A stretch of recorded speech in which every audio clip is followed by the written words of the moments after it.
Assalamualaikum warahmatullahi wabarakatuh. Saudaraku yang dimuliakan oleh Allah Subhanahu wa ta'ala, selanjutnya kita akan mendengarkan sejarah singkat mengenai Tengku Haji Muhammad Jaafar Shadiq atau lebih dikenal dengan Tengku Cik Lam Jabat. Beliau lahir dari keturunan ulama dan pimpinan masyarakat Sukamakmur Aceh Besar. Ayah beliau adalah Tengku Haji Muhammad yang merupakan pendiri Dayah Lambirah, sebuah dayah maju yang banyak dikunjungi oleh para penuntut ilmu pada masanya.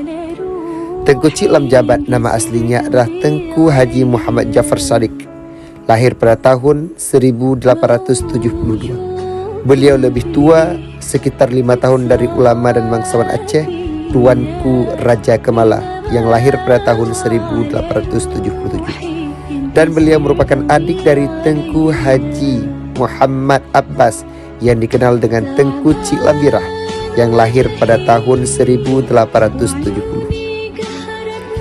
Sejak kecil, Tengku Haji Muhammad Jaafar dikenal sebagai seorang anak yang mencintai ilmu pengetahuan. Tengku Haji Muhammad Jaafar dan abangnya Tengku Haji Muhammad Abbas sama-sama memiliki kesungguhan dalam belajar dan menuntut ilmu hingga mengantar keduanya menjadi ulama besar dan tengkuci. Setelah belajar di dayah yang dibangun oleh ayah beliau di Lambirah, Tengku Muhammad Jaafar muda kemudian belajar di beberapa dayah yang lain baik di Aceh Besar maupun di daerah lain sebelum beliau berangkat ke Mekah. Di antara dayah yang pernah beliau singgahi dan belajar di sana ialah dayah Tengku Cik Selimum, dayah Tengku Cik Abdul Salam Lam Gugup, dayah Tengku Cik Tanah Abeh, dan dayah Tengku Cik Tanah Mirah. Di dayah Tengku Cik Tanah Abeh, beliau dan abang beliau Tengku Muhammad Abbas belajar pada seorang ulama besar pimpinan dayah Tanah Abeh yang juga pejuang hebat, yaitu Tengku Cik Abdul Wahab Tanah Abeh yang merupakan ulama lulusan Mekah. Tengku Cik Abdul Wahab Tanah Abeh diperkirakan lahir pada tahun 1810 dan wafat pada tahun 1894. Teman seperjuangan Syekh Nawawi Al-Bantani dan teman seperjuangan Tengku Cik Ditiro Muhammad Samad. Beberapa tahun Tengku Muhammad Jaafar belajar di berbagai dayah kepada para ulama besar telah mengantarkan beliau menjadi seorang ulama yang mendalami ilmunya. Namun Tengku Muhammad Jaafar merasa ilmunya masih dangkal dan sehingga mengantarkan beliau untuk belajar ke Mekah.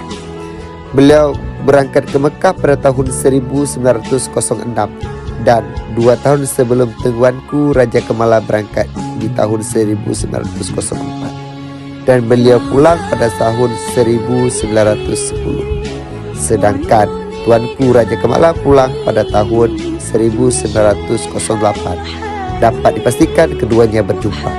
Pada tahun 1906, beliau mulai belajar kepada para ulama kota Mekah. Di antara yang paling masyhur pada masa itu adalah Syekh Ahmad Khatib Minangkabau, ulama Padang yang pernah menjadi khatib, imam dan mufti mazhab Syafi'i di Masjidil Haram. Pada tahun 1906, ada beberapa ulama lain yang belajar di Mekah. Di antaranya adalah ulama besar Medan, Mufti Kerajaan Delhi Syekh Hasan Maksum. Setelah belajar beberapa tahun di Mekah, menimba ilmu kepada ulama di Mekah, pulanglah beliau pada tahun 1910. Di saat tiba di Aceh, beliau telah pun menjadi seorang tengkuci yang memiliki ilmu luas. Mulailah Tengku Cik Muhammad Jaafar membangun lembaga pendidikannya di Jerela pada tahun 1912. Adapun abang beliau Tengku Cik Muhammad Abbas melanjutkan kepemimpinan dayah Lambirah yang telah dibangun oleh ayah beliau, yaitu Tengku Cik Muhammad Lambirah. Tengku Cik Muhammad Jaafar beliau terkadang disebut dengan Tengku Cik di Jerela karena dayah yang dibangunnya di Jerela. Kadang pula disebut dengan Tengku Cik di Lam Jabat karena beliau menikah ke Lam Jabat Banda Aceh, dan nama yang terakhir ini lebih identik dan melekat kepada beliau. Sejak berdiri dayah Jerela, maka datanglah para santri dari berbagai tempat untuk belajar dari beliau. Di antara muridnya yang kemudian dikenal sebagai ulama di Aceh adalah menjadi tokoh pembaharu pendidikan Aceh Besar adalah Tengku Abdul Wahab Selimum. yang belajar kepada Tengku Cik Lam Jabat selama 12 tahun. Bahkan Tengku Cik Abdul Wahab telah diangkat sebagai asisten dari Tengku Cik yang dianggap telah mampu mendirikan dayahnya sendiri. Sedangkan abang dari Tengku Cik Lam Jabat iaitu Tengku Cik Muhammad Abbas dikenal dengan Tengku Cik Lambirah. Dan salah satu murid yang juga menjadi ulama dan tokoh pendidikan Aceh Besar adalah Tengku Syekh Ibrahim Lamnga Montasir, yang dikenal dengan sebutan Tengku Syekh Ibrahim Ayahanda, yang merupakan anak dari Tengku Yunus atau Tengku Cik Dayah Lamnga.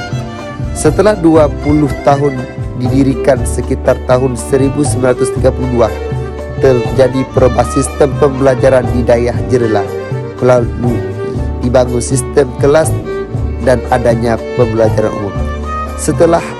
Sebagaimana hal yang dimaklumi bahawa sekembalinya Tuanku Raja Kemala dari Mekah pada tahun 1908, maka Aceh secara umum mengalihkan melawan penjajah Belanda dengan mulai mengembalikan semangat pendidikan yang terhenti ketika berkecimungnya perperangan.